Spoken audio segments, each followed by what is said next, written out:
comes here is told that this is the house of Peter. But how do we know for sure? We know that this was a famous fishing village. We know that it was a central place. We know Jesus came and preached here from the Gospels. But how do we know this is the exact place of Peter's house, in fact? When they started excavating this place, they actually found walls that belonged to the 1st century, to the times of Jesus. And they also found that these walls have been turned into a church. So it was a house that was turned into a church later. Now, during the excavations, they found hundreds of graffitis on the walls dedicated to the Lord, and some even say they found the name of Peter as well. So based on all these findings and all this information, we come to the conclusion that this is the house of Peter. As you can see there, Lake Kinneret, that's the Sea of Galilee. If you look up to the top left, you can see Capernaum. Over to the right, you see El Araj, and north of El Araj, you see Etel. El Araj is where the current dig is going on, looking for the genuine, the real Bethsaida of the Gospels. Etel is the place that archaeologists thought was Bethsaida, and that's the place that was designated. So now we have a dig in El Araj. This site is located at the northern shore of the Galilee Sea. This is the area where it is believed Jesus fed the 5,000 people and healed the blind man. Every time we come here, it's like we are taken back to 2,000 years ago. Because the area is still undeveloped, you don't see those big buildings or skyscrapers that you have to dig from underneath them to find things. Despite being shut down for a whole year due to the pandemic, this year the team was able to resume their work and make significant progress. Dr. Notley, how are you? So good to see you. Good to see you. Hi, Rhoda. Behind the camera. All right. This is incredible. It continues. Oh, I can't. This is beautiful. The team has excavated almost the entire complex, a complex they believe to be the lost church of the apostles. A church that is mentioned in the ancient writings, but was never found until now. We're running out of time. We've been sort of challenged by COVID. We've had to cancel our volunteers, but the plan is from here out to do every September, October, to do a what they call a professional dig with local labor.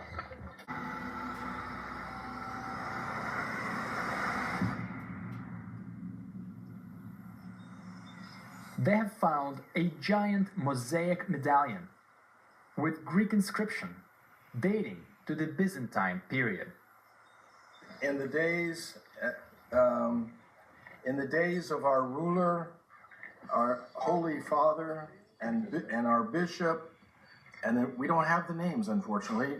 And then it talks about the renovation, and so apparently it is a benefactor, person responsible for the renovation of the church, which actually matches the archaeology, because what we're finding is that it's in many places there's the walls are cutting into the mosaic, which means they're coming after the mosaic floors. So there's various stages in the Byzantine period where it's undergoing renovation and changes. Roman era ruins, lots of them, pottery, coins, even a Roman bathhouse. Now, take that together with the historical records, and we can come to a pretty nifty conclusion that this would be the best candidate for Bethsaida Julius, the town where apostles Andrew and Peter are from. That means Jesus could have walked these very grounds.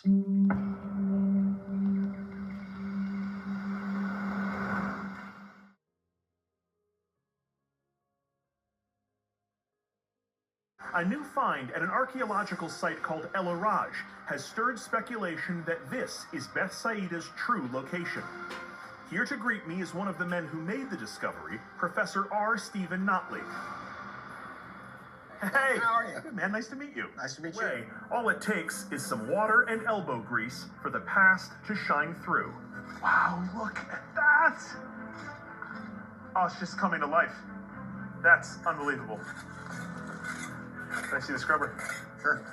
If it looks like we shouldn't be doing this, don't worry. The mosaic has lasted 14 centuries in a harsh world. A little spit and polish ain't gonna hurt it. Wow. My brain is exploding right now.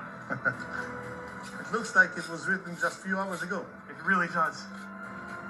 I can't describe what an honor it is to be able to see this and to reveal it to the world in its entirety for the very first time. Huh. It's unreal. Okay, now the big question. What does it say? The word here, Kappa Omicron Rho, it means the chief of what? Right, the chief of what? Uh-huh. Of Apostolon, the apostles. The apostles. Chief Of the apostles. Peter. Peter. Peter is Peter. nobody else. He is the chief of the apostles. Okay. How common is it to find an inscription like this that is a dedication to Saint Peter? Zero common. This has not happened before. This is a unique one. So, when you first found this, what was your reaction? It's not a smoking gun, it's a bomb. Okay? We have, hundreds of years after the time of the apostles, in the Byzantine era, this beautiful basilica is built here and appears to be dedicated to the apostle Peter. Yes. So why would they have done that? I think the church here commemorates the home of Peter, Andrew, and Philip. Byzantine churches like this were frequently placed atop sites believed to have been the locations of biblical events. Hence, the churches became destinations for pilgrims. This is very compelling evidence. This is something you don't often get at an archaeological site in the Holy Land, a complete inscription. One word is missing, Bethsaida. Right, that's it. If it said Bethsaida, then it would be a done deal. But just short of that. For El Araj to be Bethsaida, Stephen and Moti need to prove that it was once a Roman polis, which means it has to be bigger than the single church they're exploring. An aerial scan of the site could help reveal the extent of El Araj for the first time. If it's too small, it's a village and not Bethsaida. Let's see how big this ancient town really is. All right, what do we have? The big moment. Whoa! Oh. Is this construction, all these red areas? Yeah, I assume that all these walls are the Roman villas, and we have it. We have houses from the Roman period. The data reveals structures that Moti believes to be from the 1st century, the era of the apostles. That's surprising because on the surface you see nothing. Right, it's just vegetation out there. It's just vegetation. And did you expect there would be this much here? I wanted. You hoped. This is unbelievable. Indeed.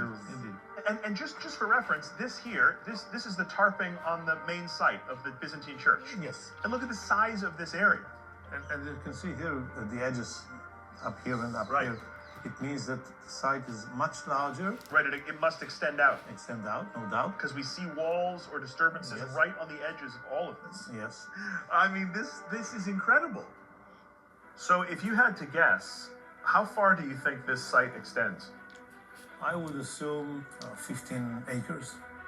In the 1st century, 15 acres was a sizable settlement, certainly big enough for consideration as a polis.